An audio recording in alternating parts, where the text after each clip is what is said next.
Bible గ్రంథంలో నుండి యెషయా గ్రంథం 61వ అధ్యాయం 7వ వచనం.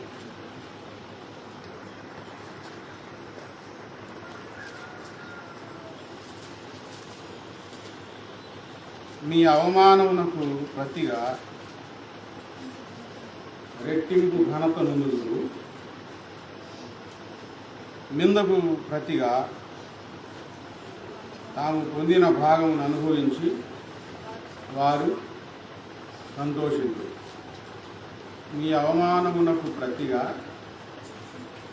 రెట్టింపు ఘనత నొందుదురు, నిందకు ప్రతిగా తాము పొందిన భాగమును అనుభవించి వారు సంతోషించు. దేవుడు తన పిల్లలకు కలిగే అవమానం గురించి మాట్లాడుతున్నాడు. తన జనులకు కలిగిన అవమానం గురించి మాట్లాడుతున్నాడు. సహజంగా అవమానం ఎందుకు వస్తుందంటే, సామెతల గ్రంథంలో పాపము వలన అవమానం వస్తుంది, గర్వము వలన అవమానం వస్తుంది, అహంకారం వల్ల అవమానం వస్తుంది. ఇవి దేవుని నమ్మని వారు స్వయంకృతాపరాధాల వలన కలిగే అవమానాలు. పాపం చేస్తే సామెతల గ్రంథంలో రాసిన మాటలు, పాపం వల్ల ప్రజలకు అవమానం వస్తుంది, గర్వం వల్ల అవమానం, అహంకారం వల్ల అవమానం, ఇవన్నీ వస్తాయి. అంటే దేవుడే వాళ్ళని అవమానానికి అప్పచెప్తాడు. ఇక్కడ మాట్లాడే మాట ఏంటి? మీ అవమానమునకు ప్రతిగా రెట్టింపు ఘనత అని అంటున్నాడు. ఈ అవమానం ఏంటి? మనుషులు కల్పించి కావాలని గుడ్డ గాల్చి నెత్తి మీద వేసి బురద జల్లి నానా మాటలు అని నానా విధాలుగా మనుషులు అవమానపరిచి కావాలని. ఈ అవమానం ఏంటంటే చేతులారా చేసుకున్న పాపాల వల్ల వచ్చిన అవమానం కాదు, కావాలని మనుషులు చేసిన అవమానం, నింద. దేవుని పిల్లలకు అవమానం వస్తే ఎంత అవమానం రావాలో అంత అవమానం రప్పిస్తాడు, చేయనిస్తాడు. తర్వాత రెట్టింపు ఘనతనిస్తాడు దేవునికి స్తోత్రం. ప్రధానంగా ఇప్పుడు మనం బాప్తిసం తీసుకొని దేవుని నమ్ముకున్న తర్వాత బయట ఎక్కడదో ఎందుకండి, మా ఇంట్లో సంగతి చెప్తాను. నేను బాప్తిసం తీసుకున్న తర్వాత మా అమ్మ ఇంట్లో నానా రవస చేస్తాను. కర్ర తీసుకున్నా, ఏయ్ నువ్వు బాప్తిసం తీసుకున్నావు, ఇప్పుడు కొట్టకూడదు తిట్టకూడదు అని అంటాను. కొట్టకూడదు తిట్టకూడదా అంటే, ఇప్పుడు నేను కొట్టకూడదు తిట్టకూడదు అని ఏం చేస్తున్నావా? ఇంట్లో రెచ్చగొడతాను. హాస్టల్లో అట్లా, దేవుని ప్రార్థనకి వెళ్ళేవాళ్ళు అట్లా ఇట్లా, అది మాత్రం చాలా తేలిగ్గా నేస్తాడు. ఎంత రెచ్చగొడితే తిరుగు సమాధానం వస్తుందండి. చాలా రెచ్చగొడితే ప్రభువారు ఏమన్నారంటే, మత్తయి సువార్తలో 5వ అధ్యాయంలో, మత్తయి సువార్త 5వ అధ్యాయంలో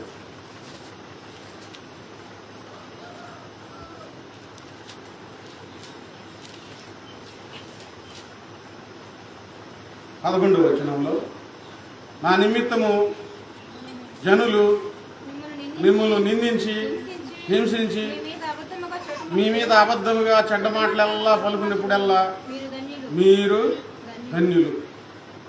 నానానము నిమిత్తం అని కూడా చెప్పారు అక్కడ కింద. నానావనము నిమిత్తం జనులు మిమ్మల్ని నిందించి హింసించి అబద్ధముగా మీ మీద చెడ్డ మాటలెల్లా పలుకున్నప్పుడల్లా మీరు ధన్యులు. యేసుక్రీస్తు వారి కోసం మనం అవమానం భరించాల్సిన అవసరత ఉంది. ఇప్పుడు కావాలని నన్ను అవమానించి చూద్దాం, నా దేవుడు హెచ్చిస్తాడని నిలబడు. మనకు అనుకో, మనం వద్దనే ఉండి వచ్చింది, అది మన మీదకి వచ్చింది అంతే. జనులు నిందించి హింసించి అబద్ధముగా చెడ్డ మాటలల్లా పలుకున్నప్పుడల్లా మీరు ధన్యులు. ప్రతి మాట, మన గురించి మాట్లాడుకునే ప్రతి మాట, మన మీద వేసే ప్రతి నింద ఎవరు వింటున్నారు? మనకు వినపడవు. కొన్ని వినపడతాయి, కొన్ని వినపడవు. ఎవరికి వినపడతాయి? దేవునికి వినపడతాయి. దేవుడు మనల్ని ఎలా చూసుకుంటాడంటే ధన్యులుగా చూసుకుంటాడు. ఈరోజు నేను చెప్తుంది ఏంటంటే, పాపం చేసి అవమానం తెచ్చుకోవద్దు. గర్వంగా నడిచి అవమానం తెచ్చుకోవద్దు. ఆ పాపం చేస్తే గర్వంగా నడిస్తే దేవుడు అవమానానికి అప్పచెప్తానన్నాడు. ఆయనే, మిమ్మల్ని నేను అవమానానికి అప్పచెప్తా అన్నాడు. ఆయనే అన్నాడు. ఏదైనా లోపాలు బలహీనతలు ఉంటే మానుకోకపోతే దేవుడు దాచిపెట్టినంతకాలం దాచిపెడతాడు. మన పిల్లలు కదండి, చూసి నా పిల్లలు ఏంది ఇట్లా చేస్తున్నారు చీ అని చెప్పి అది పబ్లిక్ చేస్తాడు, బహిర్గతం చేస్తాడు. చిన్న బలహీనతలైనా పెద్ద బలహీనతలైనా బహిర్గతం చేస్తే జనంలో అవమానం వస్తుందా, ఘనత వస్తుందా? అవమానమే వచ్చింది. ఈ అవమానం చేతులారా తెచ్చుకోవద్దు. జనులు కావాలని ప్రధానంగా ప్రార్థనకి వెళ్ళే వాళ్ళ మీదే లోకం కన్ను దృష్టి అంతా ఎవరి మీద ఉండిద్దంటే ప్రార్థనకి వెళ్ళే వాళ్ళ మీద ఉంటుంది. రెచ్చగొడతారు, బాగా నానా మాటలు అంటారు. ఈ శరీర సంబంధంగా ఉన్న మనం, రక్త మాంసంతో ఉన్న మనం, రోషాలు అవి ఉంటాయి కదండి. ఏదైనా ఒక్క మాట మన నోటిని జరిగింది అనుకోండి, నువ్వు పాస్టర్వా, నువ్వు దేవుని పెట్టవా, నువ్వు ప్రార్థనకి వెళ్తున్నావా, ఇవే నీకు 100 చెప్తారు, 100 అంటారు. మౌనంగా ఉండి మనకు వాగ్దానం ఉంది, మీ అవమానమునకు ప్రతిగా రెట్టింపు ఘనత నేను మీకు ఇస్తానని ప్రభువు చెప్పారు. కాబట్టి మౌనంగా ఉండటమే చాలా మంచిది. మనం మౌనంగా ఉన్నాం అనుకోండి, దేవుడు ఏం చేస్తాడు? ఆయన మౌనంగా ఉండడు. ఎంత అవమానించారో అంత తల పైకి ఎక్కిపోయాడు. బైబిల్ గ్రంథంలో ఒక ఆమె అందరేమో యేసుప్రభు వారి దగ్గర ఉంటే ఏమేమో అందరూ యేసుప్రభు వారి దగ్గరికి రాకుండా పాపం చేస్తుంది. యేసుప్రభు వారి భూమి మీద సంచరించే దినాలలో ఆయన పేరు, ఆయన గురించి విన్న వారందరూ ఇల్లు వాకిలి వదిలిపెట్టి ఆయన వెంట ఎక్కడికి వెళ్తే అక్కడ గొప్ప జనసమూహం ఉంది. ఆ జనసమూహంలో ఏమి లేదు. యేసుప్రభు వారి దగ్గర ఉన్నారు జనం అంతా. ఇప్పుడు జక్కయ్య కూడా పరిగెత్తుకుంటా వచ్చాడు, ఈ మార్గంలో యేసయ్య వస్తున్నాడని విని ఇల్లు వదిలిపెట్టి ఎక్కడికి వచ్చాడు? యేసయ్య దగ్గరికి వచ్చాడు. ఏమేం చేసింది? తెలుసు యేసుప్రభు వారి గురించి విన్నది, కానీ ఆమె రందిలో ఉంది, పాపం చేస్తుంది. కొంతమంది ఏం చేశారు? ఆమెను పట్టుకున్నారు, పబ్లిక్గా పట్టుకున్నారు. పట్టుకొని యేసుప్రభు వారి దగ్గరికి ఈడ్చుకొని వచ్చాడు. నడిపించుకొని కాదు, చెప్పండి ఎట్లా ఈడ్చుకొచ్చాడు. నలుగురిలో పడేశాడు. పాపం చేస్తూ దొరకనంతకాలం దొరికితే అది నలుగురిలో దొరికితే అవమానమేగా. తల దించుకుంది, పడేశారు. తల ఎత్తి చూపించలేదు. మీరు చూడండి, అప్పుడప్పుడు కొంతమంది వేశ్యావృత్తిలో ఉన్న వాళ్ళని పట్టుకుంటారు పోలీసులు. వాళ్ళు మొహం చూపించలేరు, మొహం కప్పుకుంటారు, చూపించలేరు. ఎందుకు? అవమానం, భయం, సిగ్గు. ఏం పరిస్థితి అదే. ఏం తప్పు చేస్తుంటే పట్టుకున్నాం, ధర్మశాస్త్రంలో రాళ్లతో కొట్టి చంపాలని ఉంది, నువ్వేం చెప్తున్నావు చెప్పు అంటే ఆయన ఏం మాట్లాడకుండా నేల మీద వంగి కూర్చొని ఏదో రాస్తూ ఉంటే వీళ్ళు పట్టు వదలకు అడుగుతూ ఉన్నారు. చిన్నపిల్లలు కూడా అడుగుతున్నారు, రాళ్లతో కొట్టి చంపాలి, తప్పు చేస్తుంది, దొరికిందని. ఈ మాటలు విని సిగ్గుతో ఎంత తల దించుకొని పోయిందని, తల ఎత్తలేకుండా అయిపోయింది. ప్రభు గారు తాలెత్తారు, ఆయన రాసి ఆయన తలెత్తి, నిజమే రాళ్లతో కొట్టి చంపాలి, మీలో పాపం చేయని వాడు మొట్టమొదటి ఆమె మీద రాయి వేయండి అని అన్నారు. అక్కడ రాసి ఉంది, చిన్నవారు మొదలుకొని మొట్టమొదటి ఆ మాట రాశారు, చిన్నవారు మొదలుకొని పెద్దవారి వరకు ఒకరి తర్వాత ఒకరు రాళ్ళు వదిలిపెట్టి వెళ్ళిపోయారు. చిన్నోళ్ళకు కూడా యేసు ప్రభు వారు చెప్పిన మాటకి చిన్నోళ్ళ మనస్సాక్షిలో కూడా గడ్డ బొలుగు పెట్టి పొడిచినట్టు అయిపోయింది. మేము కూడా తప్పు చేశాంగా అని భయం వేసింది. వీళ్ళందరూ వెళ్ళిపోయారు. ఏం ఒక్కటే మిగిలింది. అమ్మా అని పిలిచారు, తలెత్తింది. మరి ఎక్కడున్నారమ్మా, ఎవరు నిన్ను శిక్షించలేదా అంటే, ఎవరు నన్ను శిక్షించలేదు, నేను కూడా నిన్ను శిక్షించను, వెళ్ళి ఇక పాపము చెయ్యొద్దు. వెళ్ళమ్మా, సహజంగా జరుగుతూ ఉంటాయిలే మనుషులు అన్న తర్వాత అనే మాటలు మాట్లాడాల. నువ్వు వెళ్ళు, సమాధానంతో వెళ్ళు, ఇక పాపము చెయ్యొద్దు, గట్టిగా చెప్పారు ఆ మాట.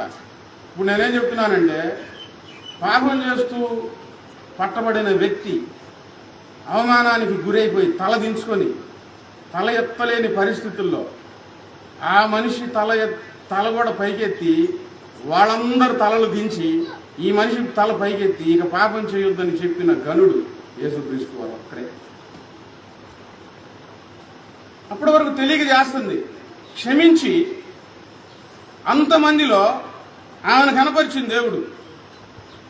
తప్పులన్నీ వదిలిపెట్టి యేసయ్య రక్తంలో పాపాలు కడుక్కొని ప్రభు దగ్గరికి వచ్చి ప్రార్థన చేసుకుంటూ, పరిశుద్ధంగా ఉంటూ ప్రార్థన చేసుకుంటూ అవమానం పొందితే మన తల దేవుడు ఎత్తడా?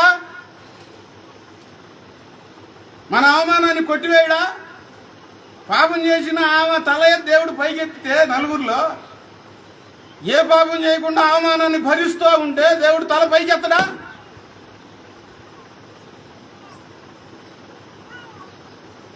ప్రభువా అని ప్రభు పాదాల సన్నిధిలో ప్రార్థన చేసుకుంటూ కన్నీళ్లతో వేడుకుంటూ ఉంటే ఖచ్చితంగా ఆయన నీ తల పైకెత్తుతాడు. నీకు కలిగిన అవమానానికి రెట్టింపు ఘనత, రెట్టింపు ఘనత. ఒక అమ్మాయిని వాళ్ళ ఆయన చాలా నీచంగా కించపరిచి, నీకు పిల్లలు ఎవరికి పుట్టారో టెస్టులు చేయించాలని రక్త పరీక్షలు చేయించి ఘోరంగా అవమానపరిచారు.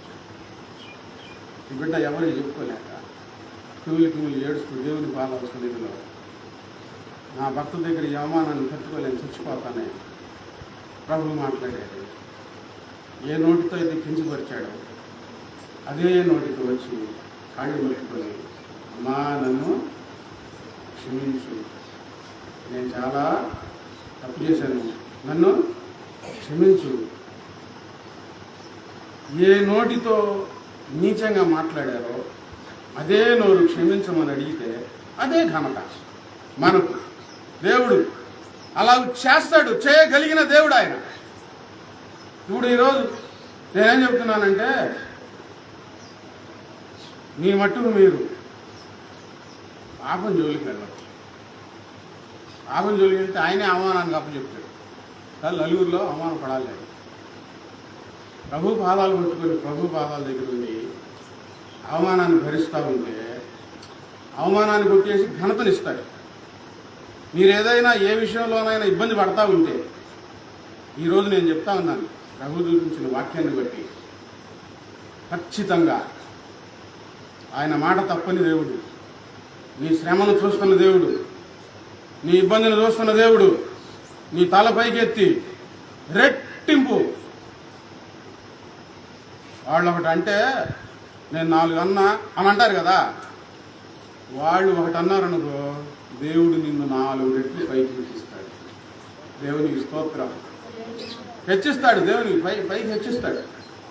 యెహెజ్కేలు గ్రంథం 36వ అధ్యాయం,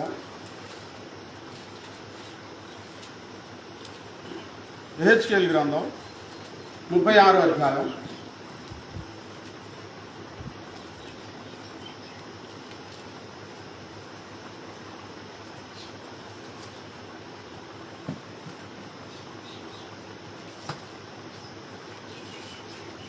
6వ వచనం. కాబట్టి ఇశ్రాయేలు దేశమును గూర్చి ప్రవచనం ఎత్తి పర్వతములతోనూ కొండలతోనూ వాగులతోనూ లోయలతోనూ ఈ మాట తెలియజెప్పుము. ప్రభు అయిన యెహోవా సెలవిచ్చిందేమనగా, మీరు అన్యజనుల వలన అవమానం నొందితిరి గనక రోషముతో కోపంతో నేను మాట ఇస్తున్నా. ఎవరి వల్ల అవమానం? ఎవరు నమ్మని వారి వల్ల.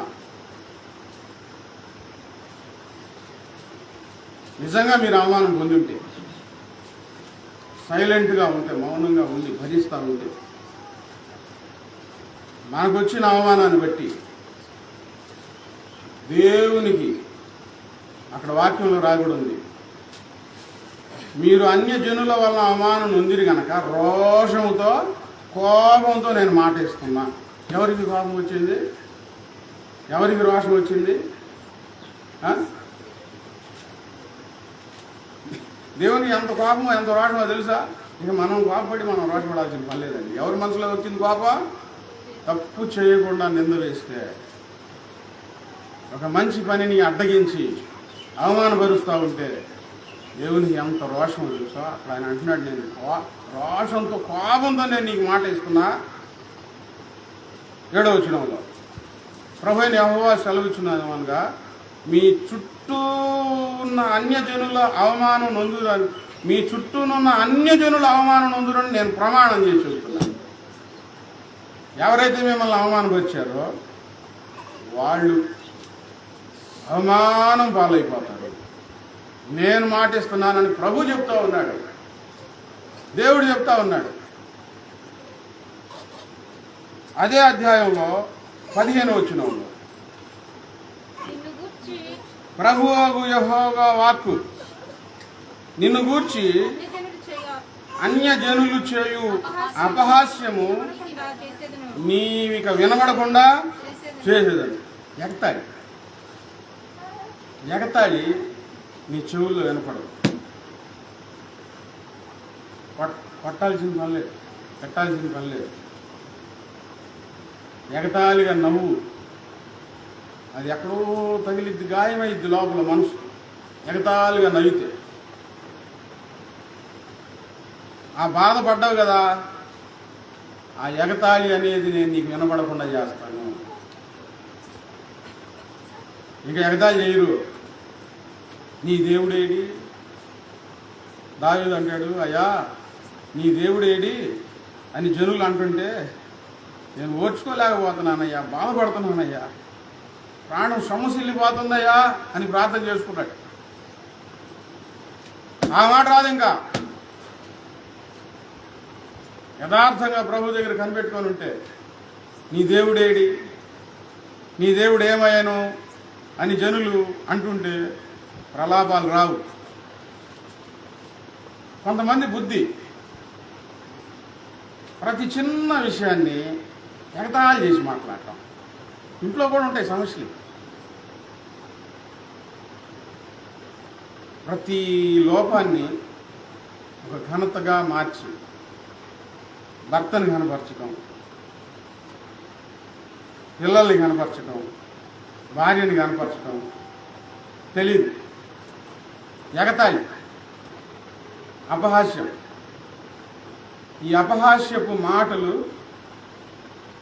మీ కుటుంబం గురించి, ఈ అపహాస్యం నీ గురించి నీ చెవులలో ఇక వినబడకుండా చేస్తాను. వాళ్ళే అవమానం పొందుతారు. 15వ వచనంలో జనముల వలన కలుగు అవమానము నీవిక భరింపవు. ఎవరు భరిస్తారు? ఎవరు భరిస్తారు? ఎవరు అవమానం పరిచారో వాళ్ళ మీదనే దేవుడు వేస్తాడు. ఇదే ప్రభువుకు యెహోవా వాక్కు. మనం ఎంత ఓర్చుకుంటే అంత మంచిది దేవుని పిల్లలంటే. నువ్వు నేను పాపంతో రోషంతో నేను మాట ఇస్తున్నానని ఆయన మనసులో నీకు కలిగే అవమానం గురించి ఆయన మనసులో అంత రోషం అంత బాధ వస్తూ ఉంటే ఇక నీ ఎందుకు బాధ? ఎవరి మనసులో పడుతుంది రోషం? దేవుని మనసులో పడుతుంది రోషం. నిన్నన్నీ ఒక్కొక్క మాటకి ఒక్కొక్క పదానికి ప్రతీది గుర్తుపెట్టుకుంటాయి, లెక్క చెప్పాలి. బైబిల్ గ్రంథంలో దేవుని పిల్లలైన వారిని అవమానం వారి నెత్తి మీదకి వచ్చినప్పుడు చూస్తూ ఊరుకోలేదు. ఎంత అవమాన పరచాలనుకుంటున్నారో అంత అవమానపరిచిన తర్వాత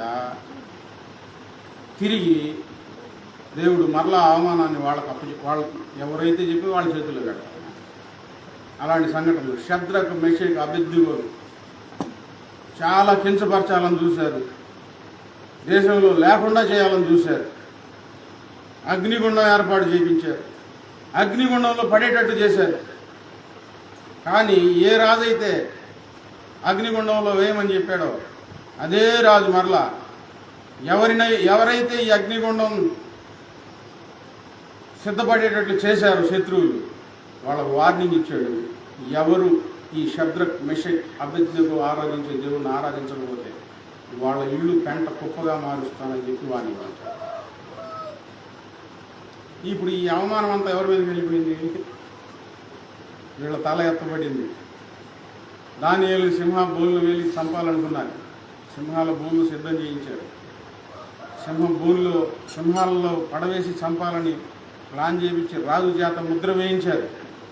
కానీ ఎవరైతే ఈ పన్నాగం పన్నారో వాళ్ళనే సింహాల గుహలో దేవుడు పడేటట్టు చేశాడు. దానియేలును కాపాడాడు. దానియేలు ఓర్చుకున్నాడు. సింహాల గుహలో పోయే వరకు ఓర్చుకున్నాడు, తల దించుకున్నాడు, బయటకు వచ్చాడు. ఆయన తల ఎత్తాడు. ఎవరైతే పన్నాగం పన్నారో, కుట్రలు పన్నారో వాళ్ళందరినీ ఎక్కడ పడేసేసారు? మరలా సింహాల గుహలో పడవేశారు. మన అవమానం కొంతకాలం భరించాలి. అయితే మనకు ఒక ఆధారం ఉంది. మన దేవుడు చూస్తూ ఊరుకునే దేవుడు మాత్రం కాదండి. చూస్తూ ఊరుకునే దేవుడు కాదు. మొన్న ఒక 3 రోజుల క్రితం ఒక సాక్ష్యం విన్నాను. ఆ సాక్ష్యంలో ఒక అమ్మాయి మధ్యప్రదేశ్ సువార్త సేవ కోసం వెళ్ళిపోయింది. ఆమెను పంపించారు. చాలామంది వివాహాలు చేసుకోకుండా సువార్త కోసం వెళ్ళిపోతా సువార్త చేస్తూ ఉన్నారు. చాలా సువార్త చేస్తారు. ఆ మధ్యప్రదేశ్లో భయభక్తులతో నమ్మకంతో దేవుని సేవ చేస్తూ కఠినుల మధ్య ప్రభుత్వం దగ్గర నుంచి పేదవారికి మంచి వసతులు కల్పించేటట్లు తానన్నీ ప్రార్థనాపూర్వకంగా ఇప్పుడు బయట ఈ 10 రూపాయల వడ్డీలో ఉన్నారుగా వాళ్ళ దగ్గర కాకుండా గవర్నమెంట్ దగ్గర వడ్డీ లేని రుణాలు ఇప్పించి కలెక్టర్ చేత వీళ్ళకి గృహాలు కట్టించి ఇలాంటి మంచి పనులు చేస్తా దేవుని స్వార్థ చెప్తా ఉంది. ఈ వడ్డీ వ్యాపారస్తులు ఏం చేశారు? మన వ్యాపారం పాడైపోతుందని చెప్పి మేము చంపుతాం అని బెదిరించారు. నేను చచ్చిపోవడానికి వచ్చానయ్యా. వాళ్ళు చెప్తుంది సరదాగా కాదు, నిజంగానే అనుమానం వచ్చి ఈ అమ్మాయి వాళ్ళ చెల్లెలు ఫోన్ చేసి, నేను చెప్పిన విషయాలు నేను చెప్పినట్టు చేస్తావా అంటే చేస్తాను. సేవలు ఇక్కడ ఎవరైనా నన్ను చంపితే నువ్వు వచ్చి ఆ చంపిన వాళ్ళ దగ్గరికి వెళ్ళి వాళ్ళ చేతులు పట్టుకొని వాళ్ళ చేతులు ముందు పెట్టుకొని నువ్వు చంపుతావని మక్కకు తెలుసు, మక్క నేను చాలా ప్రేమిస్తాను, యేసుప్రభు వారు ప్రేమించినట్లుగా. నీ చేతులు ముద్దు పెట్టుకొని నిన్ను క్షమించానని చెప్పమంది, నిన్ను క్షమించాను అని చెప్పమంది. ఈ మాట చెప్పమంది. చనిపోకముందే తెలిసి నాకు చెప్పిందని నువ్వు చెప్తావంటే ఇచ్చి మాటలు మాట్లాడుతున్నానండి, అలా మాట్లాడబాగా, ఎందుకు అట్లా మాట్లాడుతున్నావు అంటే లేదులే గుర్తుపెట్టుకో, ఒకవేళ అలా జరిగితే నువ్వు చెప్తావు అంటే సరేలే అన్నాను. అలా జరిగిద్దని ఎవరు అనుకుంటారు? ఈ అమ్మాయి వాళ్ళు ఒక అతనికి డబ్బులు ఇచ్చి ఈ అమ్మాయిని చంపేసేసేయాలి, మన వ్యాపారం పాడైపోతుంది, మన పద్ధతులు పాడైపోతున్నాయి అని ఒక అతనికి డబ్బులు ఇస్తే ఆ రోజు ఇంటికి వద్దామని బయలుదేరిందంటండి. కొన్ని రోజులు ఇంటికాడ ఉండి మరలా వద్దామని బయలుదేరిందంట. ఎప్పుడు వచ్చే బస్సు రాకుండా ఇంకొక బస్సు వచ్చిందంట. ఆ బస్సు ఎక్కి కూర్చుందంట.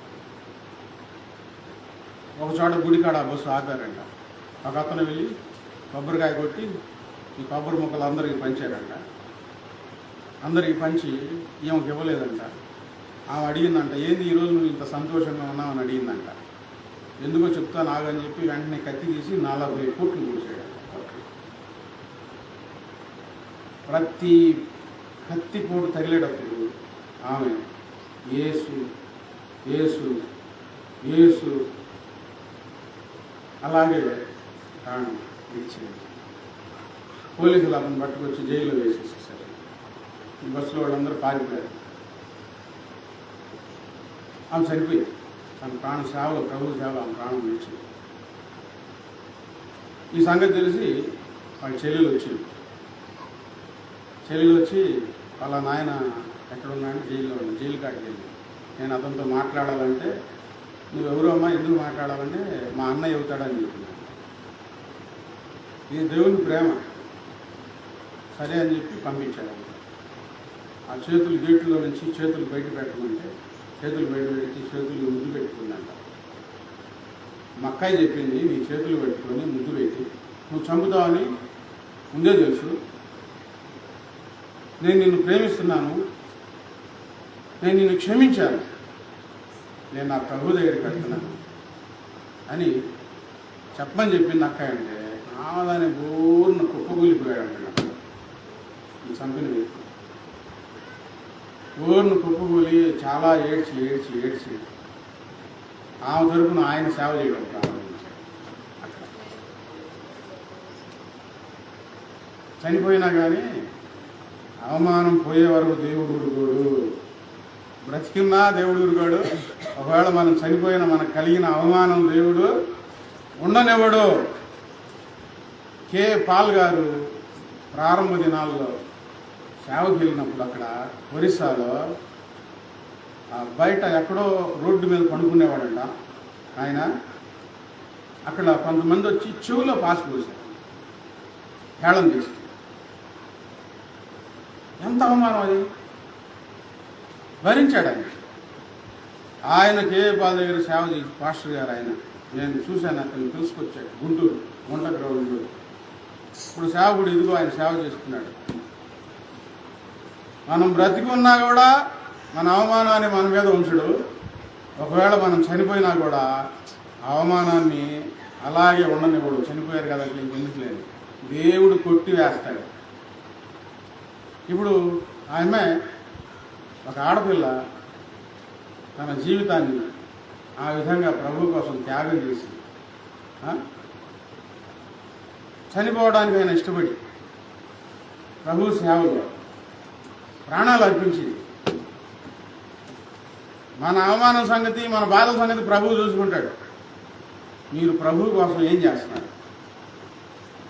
మరొక విషయం తెలుసా? ఇప్పుడు నేను చెప్పింది మధ్యప్రదేశ్లో జరిగిన సంఘటన. ఇంకొక అమ్మాయి వేరే దేశం, మన దేశం కాదు, వేరే దేశానికి సేవకి వెళ్ళింది. తను పని చేసుకుంటూ సేవ చేస్తారు. కొంతకాలం తర్వాత తెలిసింది ఫలానా అమ్మాయి ఇక్కడ యేసుప్రభు వారి గురించి ప్రకటిస్తుంది. వెంటనే అమ్మాయిని పట్టుకొచ్చాడు. ఇంటికి వెళ్ళిపోతావా? మర్యాదగా శిక్షించబడతావా? నేను ఇంటికి వెళ్తానికి రాలేదయ్యా. వెంటనే ఆ అమ్మాయిని బట్టలు మొత్తం తీసి గోళ్ళ పడుకోబెట్టి ఒక లావాటి దత్తంతో వీపు నిండా ఇష్టం వచ్చినట్టు కొట్టారు. ప్రార్థన చేసుకుంటూ కన్నీళ్లతో అవమానాన్ని భరిస్తూ ప్రార్థన చేసుకుంటూ నేను అడుగుతున్నాను, మీ సేవా జీవితం ఏంటి దేవుని దగ్గర? మీ అనుభవం ఏంటి దేవుని దగ్గర? దేవుని కోసం మీరేం చేస్తున్నారు? ఆయన మన కోసం మన అవమానాన్ని ఆయన భరించాడు సిలువలో. మన పాపాన్ని ఆయన భరించాడు. అసలు ఈరోజు మనం చదువుకున్న వాగ్దానం ఎంత గొప్ప వాగ్దానం, ఎంత ధైర్యాన్ని కలిగించేది. ఇంట్లో వాళ్ళు ఎవరు అలా చెప్పలేరే. నీ అవమానం నేను తీసివేస్తానని ఎవరు చెప్పలేరే. చెప్పగలుగుతారా? ఏం జరిగిద్దో భయంతో ఉంటారు. దేవుడు ఒక అభయం ఇస్తున్నాడు మనకి. ఈ ఒక్కటే కాదండి, ఎన్నో వాగ్దానాలు, ఎన్నో ధైర్యాన్ని నెమ్మదిని కలిగించే వాక్కులు బైబిల్ గ్రంథంలో దేవుడు మాట్లాడుతూ ఉన్నాడు. నా వైపు నుంచి దేవుని తరపున నేను మిమ్మల్ని అడుగుతుంది ఏంటంటే, దేవుని కోసం మీరేం చేస్తున్నారు? ఎంత పాటు పడుతున్నారు? ఏమైనా అవమానం అసలు కొంచెమైనా ఎదుర్కొంటున్నారు? శ్రమలు ఎదుర్కొంటున్నారు? కష్టాలు ఎదుర్కొంటున్నారా? అంటారండి మనుషులు, నోటికి తాళం వేయలేము, నాలుగుకు తాళం వేయలేము, ఎన్నైనా అంటారు. మనం చేస్తుంది మంచి పని కాబట్టి ఈ పనిలో ముందుకు సాగిపోవాలి. చెడు చేయట్లేదు కదా, ఇతరుల కోసం ప్రార్థన చేస్తాం, బాగలేకపోతే ప్రార్థన చేస్తాం, బలహీనంగా ఉన్న వారి కోసం ప్రార్థన చేస్తాం, పరిశుద్ధతలో నడవండి అని పాఠాలు నేర్పిస్తాం. ఈ మంచి పనిని నీవు నిర్లక్ష్యం చేసి వెనక్కి వెళ్ళిపోతే నీవు అవమానం అవుతావు. పరిశుద్ధంగా ఉండి అవమానాన్ని భరిస్తే దేవుడు అవమానాన్ని తీసివేస్తాడు. చివరిగా ఒక సంగతి బైబిల్ గ్రంథంలో నుంచే, మరియమ్మ యేసుప్రభు వారు కన్యక గర్భంలో జన్మించాలని లేఖనాలు, ప్రవచనాలు, అది జరగాలి. కన్యకగా ఉన్న మరియమ్మ దగ్గరకు దేవదూత వచ్చి, దయాప్రాప్తురాలా నీకు శుభము అని చెప్పిన వెంటనే ఆ శుభవచనం ఏమిటో అని ఆమె బహుగా తొందరపడతాం. ఏదో మంచి మాట, ఏంటని, నీవు గర్భవతి అయ్యి కుమారుడికి అంటావు, ఆయన పరిశుద్ధుడై సకల యుగములలో రాజ్యాన్ని పరిపాలిస్తాడు, ఆయన రాజ్యము అంతం లేనిదై ఉంటుందని చెప్పినప్పుడు, ఇది ఎలా జరుగుతుంది, నేను పురుషుని ఎరుగని దానినే ఇది ఎలా జరుగుదు అని దేవదూతను అడిగితే, పరిశుద్ధాత్మ శక్తి ద్వారా ఇది జరుగుతుంది, పరిశుద్ధాత్మ శక్తి ద్వారా జరుగుతుంది. ఆ మాట నమ్మింది ఆమె గర్భవతి. ఇప్పుడు యేసుక్రీస్తు వారి కోసం వివాహం అవ్వకుండా గర్భం వస్తే లోకం ఏమనుకుంటుంది? మంచిగా అనుకుంటుందా?